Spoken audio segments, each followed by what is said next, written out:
I'm not looking for anything for 3 months, not 6 months, not a year, or anything like that. I was going to meet him. I was like, alright, I hope I smell alright, I hope I look alright. I asked her before why she bought these things, and she said, "You weren't having a good day yesterday, and I understand that you have some things on your mind, and I just wanted to make you feel better. I just wanted to cheer you up." I'd given up. I've reached my point of giving up. That night is like the night the hours have passed and no phone call back. And he finally called me that night. I was like, alright, I'm gonna feel so young right now.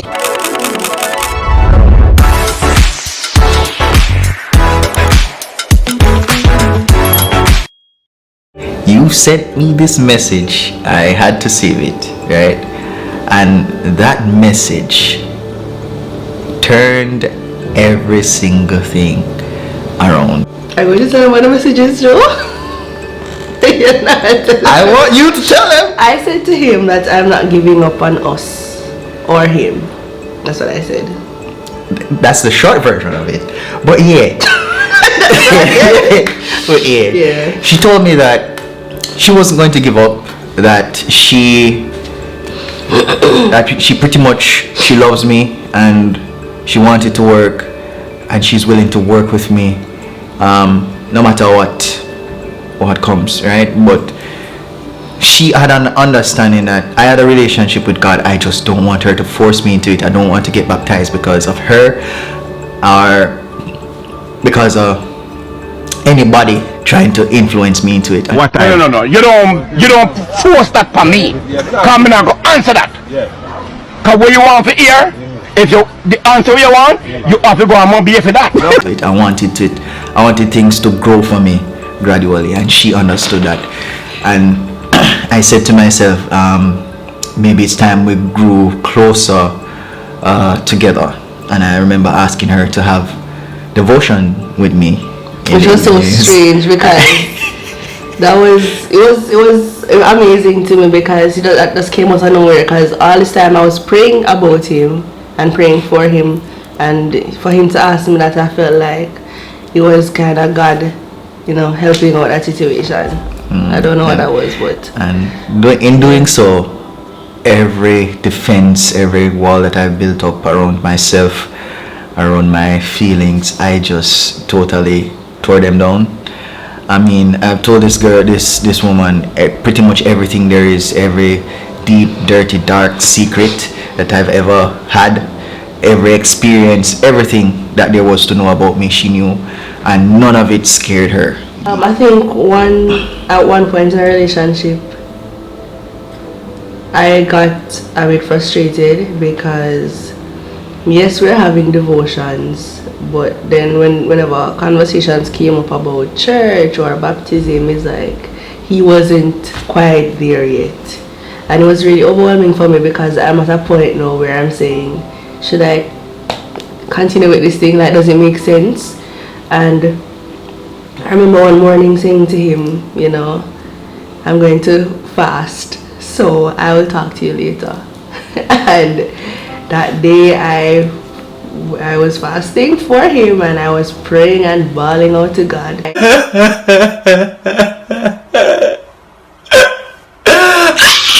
And as I said before, just because you pray does not mean it's going to work. I kept praying and praying and praying and praying and praying, and so I felt something say to me, or in my heart, or in my mind, I don't know, it said to me, be patient. I'm going to make things work out for you, but just be patient. And when you want things to work your way, you think that anything you hear is God. And I was like, okay. And, I don't know if it was God, but I strongly believed at the time. And based on how things worked out, I believe God was telling me to just be patient. And so that was a sign for me to just keep on praying, to just be mindful of the way I was interacting with him, just how I was delivering the word of God to him. Because even now there's still things I don't completely understand, and whenever he asked me questions I didn't pretend to understand, I said to him, I don't entirely know much about that topic yet, so we can figure it out together, or I can figure it out and I come back to you. That's just how we're interacting at the time. And he and I might have different views on this, but I will say that I would not encourage anybody to pursue a relationship where you're a Christian and the person isn't, because a lot of times it's just not going to work out. And yes, you and the person might have a lot in common, you guys enjoy a lot of things together, but when things become very serious and you two are not on the same level, when you come on to God, it is very overwhelming, and that is something that is so intimate that you want your partner to be a part of, to be, you want both of you to be doing it together. And if we were married now and I didn't have that with him, I still love him and I still enjoy being with him, but I know that there's a part of me that would be burdened and sad and just feel like I'm alone in all of that. So I give God thanks that he allowed, we'll soon get to that, but he's now a Christian and things are a lot different. But because even in that time when he wasn't a Christian, I was trying to twist the words of the Bible to suit my needs.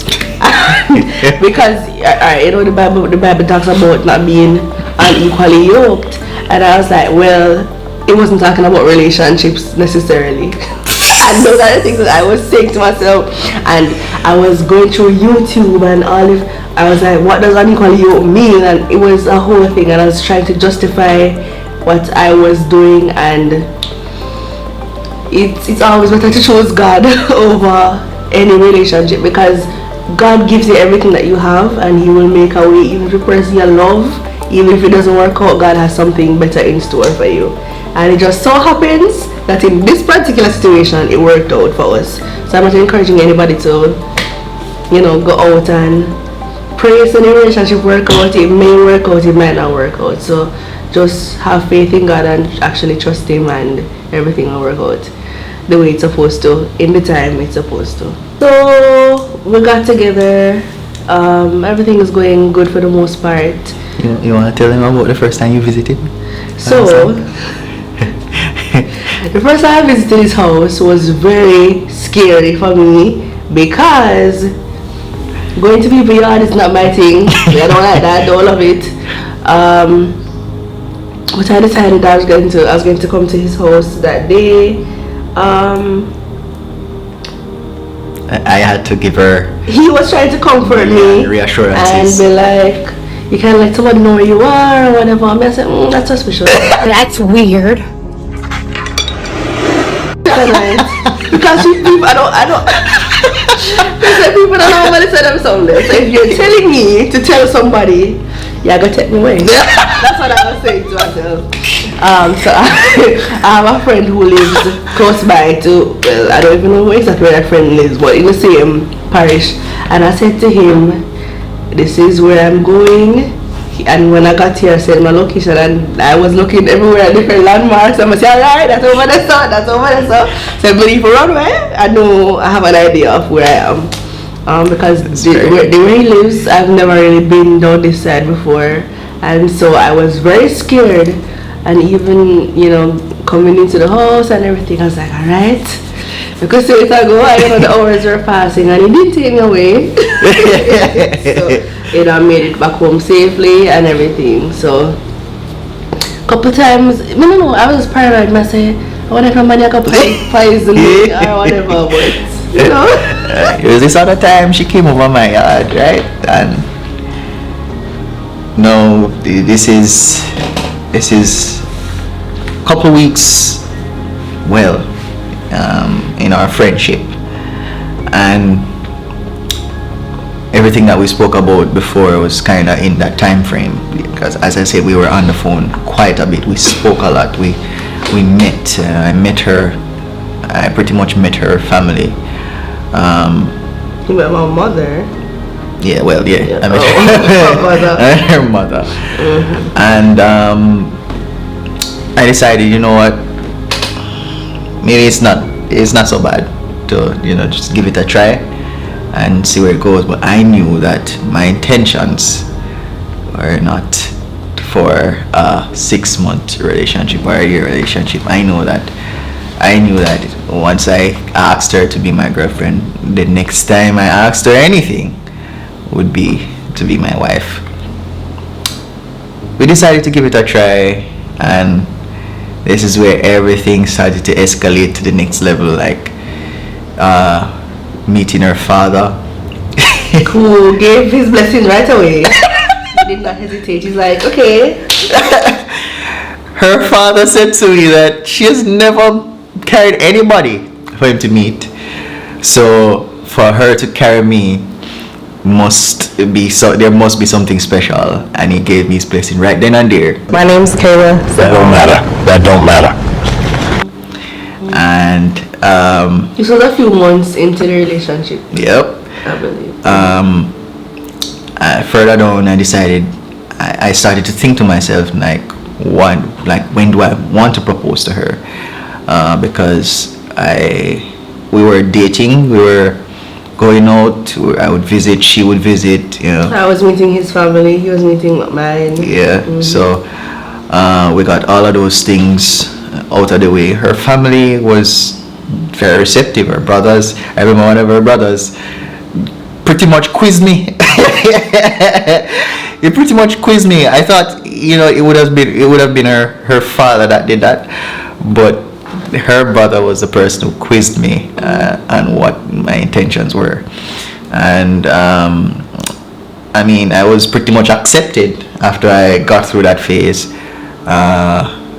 and then I decided I was going to propose to her at the end of the year. So I was at church that afternoon. I was at some kind of practice, and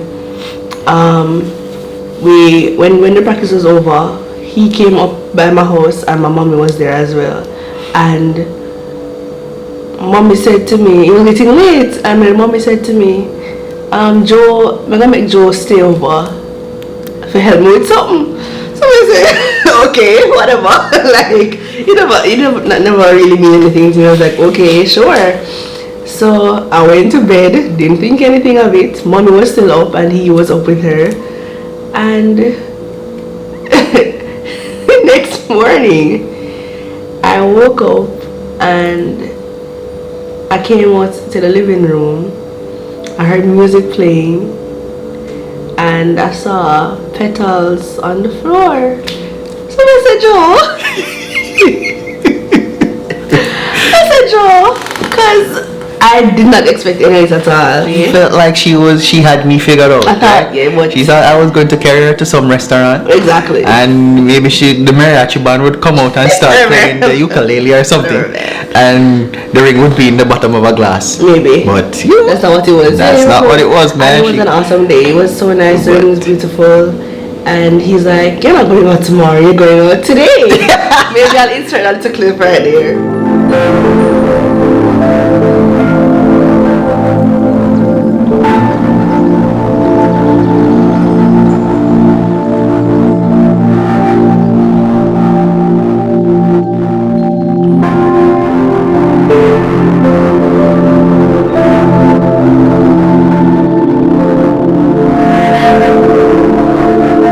Immediately I started planning the wedding. Like, I was ready. Really ready. She know it, brother. We were engaged for 8 months. What is that? Yes, 8? 8 months. We were engaged for 8 months. And I was just ready, like planning everything. I was just ready to go. She planned everything. And like one time I had to ask her, I said, like, allow me to do something now. I mean, I get married, She was just one step ahead all the time, and that's something I really, really admired and love about her. And interestingly, I don't want to forget this part. Before all of this happened, I had invited him to my church. He was visiting my church some Sundays, and during this time there was like a crusade at my church, and when they had the altar call, he went up to the front and said he wanted to give his life to God, and all of this was happening, and it was just so amazing. And one thing I had prayed to God, I said, God, please do not let this man propose. I said it to him, I don't know if I said it to him, but I said, God, don't let this man propose to me until he gets baptized. And he got baptized the day after he proposed to me, which was... It was the It was, It was the a day Sunday. after. The day after? Oh, you're right. No, it was yes, a you're Sunday right. after. 2 days after. It was a Sunday afterwards. Yeah, because it was a Friday. I spoke to the pastor. I told him what my plans were, and he said to me that I could do it on the Sunday, because my whole thought process was, I'm going to pretty much start a family, and I know that my strength isn't enough to carry her and to carry children and all of that. I know my strength alone couldn't do it. So I say I've been seeking God, and I feel like I'm now mature and I understand exactly what I'm getting myself into. And because I was very afraid of the kind of pastor that baptized me, or that I would baptize and then backslide or something, or do things that I'm not supposed to do, and just immediately fall out of line with everything. But after going to church and having the sessions with our pastor, I understood that not even Christians are perfect, and being a Christian or being baptized doesn't mean that you're going to live a life of perfection.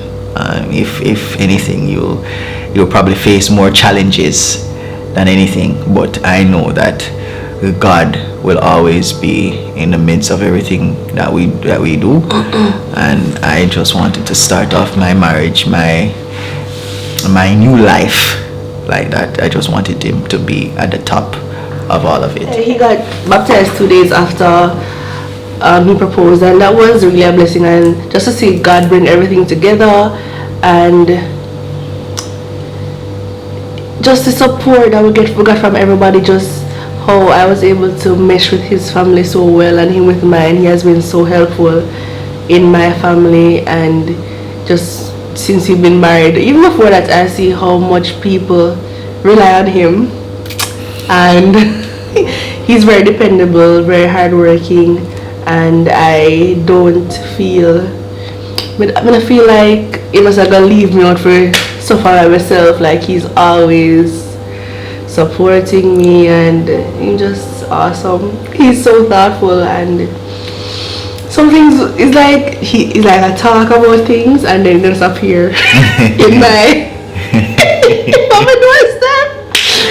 He's just awesome, man, and I'm so grateful to God, and I'm so grateful that I didn't have to settle, that I didn't end up with somebody who them can give everything I want, but that spiritual relationship, we pray together, we discuss different things together, we have devotions, everything, and we're both relying on God to help us to grow together, and we're both seeking God together, and we're happy, and we're just looking forward to what God has in store. And so yes, I'm really grateful to have this wonderful man in my life. Yeah, I would encourage any man or woman out there that you're seeking a life with somebody. Please, it's always put God at the front of it, because it's like even though you might want something, he knows what is best for you. As my wife said earlier, and everything you pray for you'll get, but God definitely know the things that are best for you.